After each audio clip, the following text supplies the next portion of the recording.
जय माता दी। कैसे हैं आप सभी? मैं उम्मीद करता हूं आप सभी स्वस्थ होंगे और आनंदित होंगे। भगवती जगदम्बा की कृपा आपके और आपके संपूर्ण परिवार पर निरंतर बरस रही होगी। आपका स्वागत है आपके ही अपने चैनल मां ललितांबिका पर। तो देखिए, आज जो हम घटना लेकर के आए हैं, ये घटना जयपुर की है। और कहानी शुरू करने से पहले मैं आपको इन पात्रों से मिला देता हूं। देखिए, इस परिवार में 5 सदस्य हैं, 2 बेटे, 1 बेटी और ये माता पिता। तो जो माता का नाम है शीतल है उनका नाम, और जो उनके हस्बैंड है उनका नाम अरुण है। और ये 3 बच्चे हैं, मोहित, सचिन और आकांक्षा। तो ये परिवार बहुत खुश था, सब कुछ अच्छा चल रहा था। कुछ समय के बाद देखिए, दुख और सुख ये साथ ही चलते हैं, लेकिन कभी कभी जीवन में थोड़ा सा दुख आता है तो लोगों के मन में वहम हो जाता है कि कहीं कोई परेशानी तो नहीं है। तो ऐसे ही वहम इनके मन में हुआ, जो शीतल जी हैं। तो इन्होंने क्या किया कि किसी से सोचा कि किसी से पूछ लेते हैं। तो ये किसी से पूछने गई तो उन्होंने बताया कि आपके ऊपर पितृदोष है और पितृदोष के निवारण के लिए आपको एक कार्य करना है। देखिए, उन्होंने कार्य बताया था कि एक मिट्टी के कलश में जल भर के उसमें थोड़ा मीठा डाल के अपने घर में रखना है। यहाँ इन बहन ने बहुत बड़ी गलती की। मैं बताना चाहूंगा कि पहली बात तो पितरों की पूजा घर में नहीं होती, और दूसरी बात, पितरों के लिए जल वगैरह कुछ भी घर में नहीं रखा जाता है। आपने भी देखा होगा कि जब हम भोजन भी निकालते हैं तो घर से बाहर ब्राह्मण को दे के आते हैं, और कुछ भी देना हो पितरों के निमित्त घर से बाहर ही दिया जाता है। यदि घर में पितरों की पूजा हो सकती तो ये जो गांव में देखने को मिलता है कि उनके लिए थान बनाए जाते हैं, उनको एक स्थान दिया जाता है, तो वो घर से बाहर क्यों बनाए जाते, घर के अंदर क्यों नहीं बना लेते? तो इसका यही कारण है कि पितरों की पूजा घर में नहीं की जाती।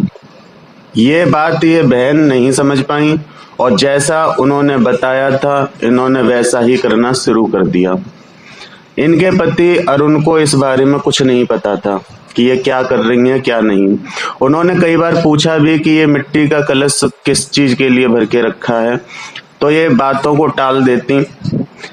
इनका जो बड़ा बेटा है मोहित, ये गुड़गांव में जॉब करता है किसी कंपनी में, ये वहां था।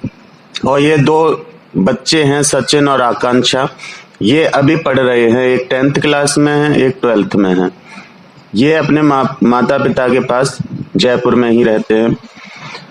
तो ये मोहित की तबीयत खराब हुई, जो बड़ा बेटा है इनका, उसकी तबीयत खराब हुई तो उसने इनके पास फोन किया और फोन करके बताया कि मेरी तबीयत ज्यादा खराब है। तो ये जो शीतल जी हैं और इनके हस्बैंड अरुण, ये दोनों गुड़गांव पहुंचे। और जब गुड़गांव पहुंचे तो वहां उसकी हालत बहुत ज्यादा खराब थी, और जब उसकी हालत को इन लोगों ने देखा है तो उसको हॉस्पिटल में एडमिट कराया गया। वहां उसका ट्रीटमेंट चला।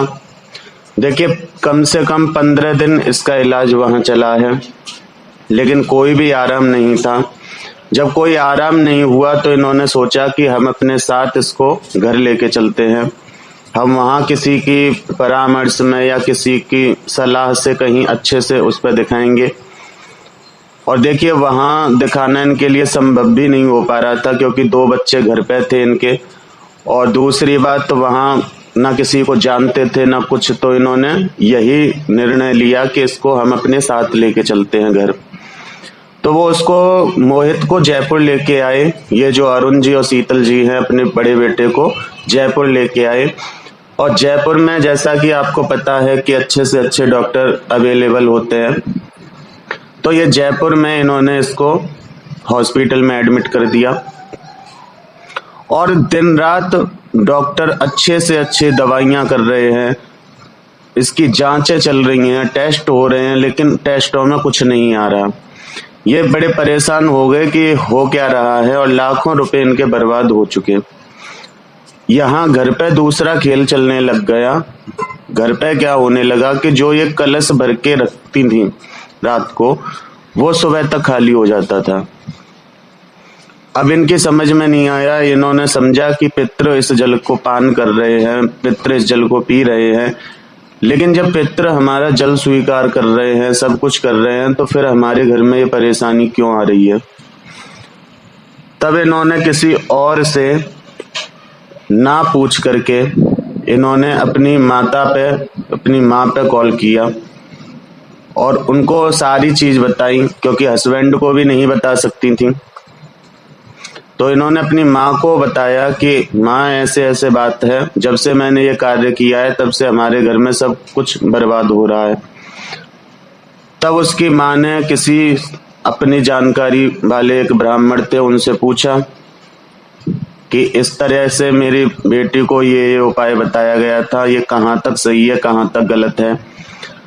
तब उन ब्राह्मण ने बताया कि ये तो सरासर गलत है। पहली बात तो पितरों के लिए यदि जल रखा जाता है तो कहीं भी पीपल के नीचे या घर से बाहर कहीं भी रखा जाता है, लेकिन घर के अंदर नहीं रखा जाता। ना चाहते हुए भी, ना जानते हुए भी आपकी बेटी ने पितरों की जगह प्रेतों को न्योता दे दिया है, जिसके कारण से ये सब कुछ हो रहा है। तो उसकी माँ ने कहा कि पंडित जी इसका समाधान कैसे होगा। तो पंडित जी ने बताया कि सबसे पहले तो उस कलश को घर से बाहर करो और उसके बाद एक पूजा होगी जिसको मैं करूंगा, और उस पूजा को करने के बाद सब धीरे धीरे शांत हो जाएगा, क्योंकि एक नहीं ना जाने कितने प्रेत हैं वो। अब ये तो डर गई, लेकिन इसने अपनी बेटी को नहीं बताया और उससे कहा कि मैं परसों आ रही हूँ और मेरे साथ कोई और भी आएगा, और जो भी मतलब अपने उनके दामाद थे उनके लिए उन्होंने बोला कि उनको बता देना कि परसों मैं आ रही हूँ। इस तरीके से 2 दिन बाद इनकी माता जी उन पंडित जी को साथ लेकर के इनके घर पहुंची हैं। घर जाके पंडित जी ने शुद्धिकरण किया एक तरीके से। देखिए, पूरी बात तो मैं नहीं बता सकता कि उन्होंने किस विधि से क्या किया, लेकिन जो भी किया अच्छा किया था। और इनको जो भी वो कलश वगैरह ये रखती थी उसको घर से बाहर किया और एक तरह से उसका कीलन किया, उसका बंधन किया। अब इनको थोड़ा थोड़ा आराम पड़ने लगा। आराम कैसे कि जब ये हॉस्पिटल गई हैं बच्चे के पास, तो जो कल रिपोर्ट जो जांच हुई थी उनकी आज रिपोर्ट आई है और वो रिपोर्ट नॉर्मल थी और बच्चे में भी सुधार दिख रहा था। तो इनको थोड़ी तसल्ली हुई कि चलो अब सब कुछ ठीक हो गया, और धीरे धीरे करके वो बच्चा ठीक होके स्वस्थ होके अपने घर भी आ गया कुछ समय बाद। लेकिन ये इस घटना से ये बहन समझ गई कि किसी के भी कुछ भी कह देने से कुछ नहीं करना चाहिए। तो देखिए, आप भी इस बात को ध्यान में रखिए कि यदि कोई कुछ कहता है तो पहले उसको जांचिए और परखिए, उसके बाद ही कोई कार्य कीजिए। नहीं तो आपकी एक छोटी सी गलती आपके पूरे परिवार को उजाड़ सकती है। और मैं शुरू से कहता हूं कि विश्वास करो, अंधविश्वास मत करो, क्योंकि यदि कोई चीज प्रमाणित है तो वो शास्त्रों में तुम्हें प्राप्त हो जाएगी। तंत्र शास्त्र में यदि तंत्र के मार्ग से जाना चाहते हो तो तंत्र शास्त्र भी होते हैं, उनमें प्राप्त हो जाएगी।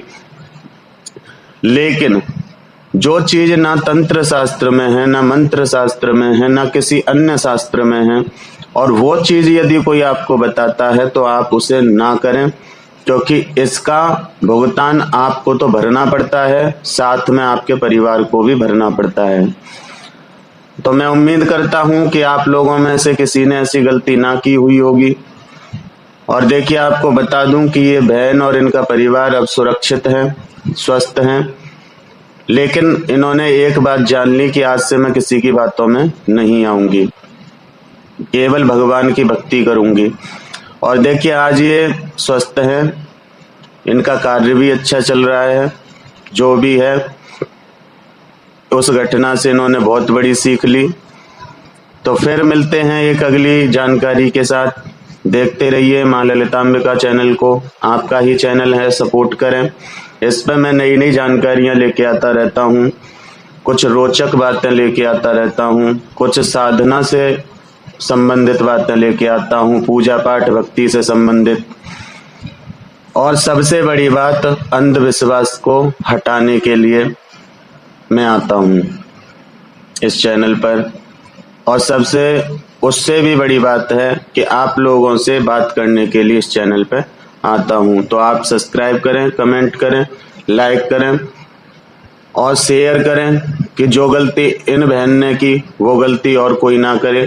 पितरों की पूजा घर में ना करें, क्योंकि आपको नहीं पता कि हमारा कौन सा पितृ पितृलोक में है और कौन सा पितृ प्रेत योनि में है। यदि आपका कोई पितृ प्रेत योनि में है तो वो तो अपने साथ प्रेत ही लेके आएगा। और पितरों की पूजा वैसे भी साल में 16 दिन श्राद्ध पड़ते हैं, उन दिनों में किया जाता है। रोज पितरों की पूजा घर में नहीं की जाती। तो फिर मिलते हैं एक अगली जानकारी के लिए, अगली जानकारी के साथ। जय माता दी, जय माँ ललितांबिका।